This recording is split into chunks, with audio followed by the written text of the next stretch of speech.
Hey, what's up, y'all? It's been a while, hasn't it? Well, I wanted to talk to you for a little bit about this coronavirus pandemic, give you my homestead perspective, maybe try to allay some of your fears, some of your worries.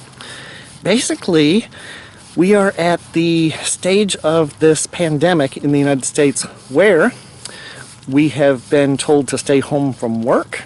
I teach at the university, teach microbiology, so I know a lot about viruses, know a lot about epidemics, pandemics, etc. And let's get to the bottom of this. I'm sure by now everybody's a so-called expert on this virus. Well, let's take the worst case scenario. Let's say you get the coronavirus. If you are 20 years old or younger, you're going to be fine. If you're 70, 80 years old or older, you got a decent chance of dying. I mean, 8%, something like that. Now still, that's 92% survival rate. Pause this, zoom in, look at it. If you're less than 50 years old, it's less than 1% mortality rate. So why are they having us stay home? Basically to relieve some of the pressures on the hospitals from dealing with people with, fever and respiratory problems, etc. Someone my age, maybe about a 1% chance of dying. So I'm not really worried. The reality is, listen to this, you are more likely to die driving in your car .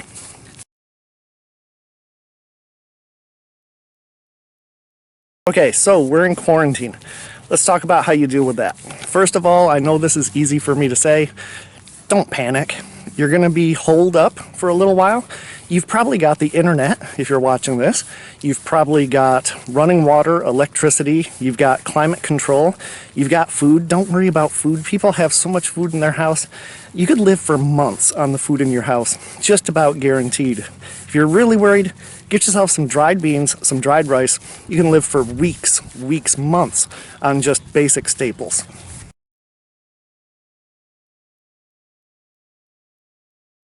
As far as this toilet paper situation, I just don't get that. I mean, first of all, you're not shitting any more than you did before the epidemic. So really, are you going to need 15 bundles of toilet paper for the next month? And, people are talking about, what do you do if you run out of toilet paper? Well, I'm sure you got paper towels, okay? How about this? Get yourself a little piece of cloth and wipe your ass with it. When you're done, you can either wash it by hand. I know, gross, right? No, you're fine.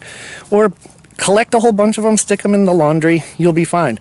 I was raised on cloth diapers. My mama did that for years, right? Cleaning up little poopy messes in cloth, okay? Worst case scenario, wipe it with your hand, wipe it with a leaf. I have a history of survivalism, and that doesn't faze me whatsoever. Get used to it. Most of the people in the world don't have toilet paper readily available. You're going to survive. Okay, just a couple more words. What about being bored at home? You got the kids, you got your spouse. Oh, the horrors. You actually have to spend time interacting with your family, I know you're going to get on each other's nerves. When's the last time you played cards? When's the last time, you drew a picture or played some music? I mean, take advantage of this time to do the things you enjoy. There's lots of Netflix and Hulu and Amazon Prime, Disney Plus out there to keep you all entertained. But get up and be active. Don't just be a couch potato for the next 4 weeks. The reality again is you're more likely to die from heart disease than from this virus. So you can do something about heart disease. Get your ass up. Get outside. Quarantine doesn't mean you can't go outside. Look at Blue and I are having a great time. Really. And then finally, for the restaurant workers, for the entertainers, for the small business owners, you're going to take a hit, okay? We're all taking a hit. We're going to be okay. We're going to survive. And I know the government is trying to help. I know that your bosses are probably trying to help. It's going to be okay. Don't go crazy. Keep yourself active mentally, physically. Try any of the stuff that you see on my channel and just kind of get back to the basics, right?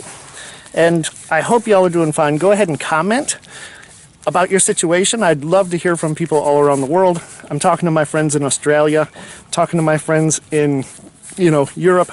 They're all going through this. That's why it's called a pandemic. It's worldwide. You're not alone. We're all in this together. It's going to be okay. So I hope y'all basically calm the fuck down and maybe even find a little silver lining in all of this.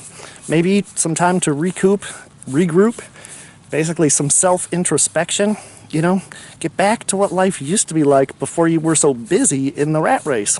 Well, that's my 2 cents. So I'll keep you posted, and peace out.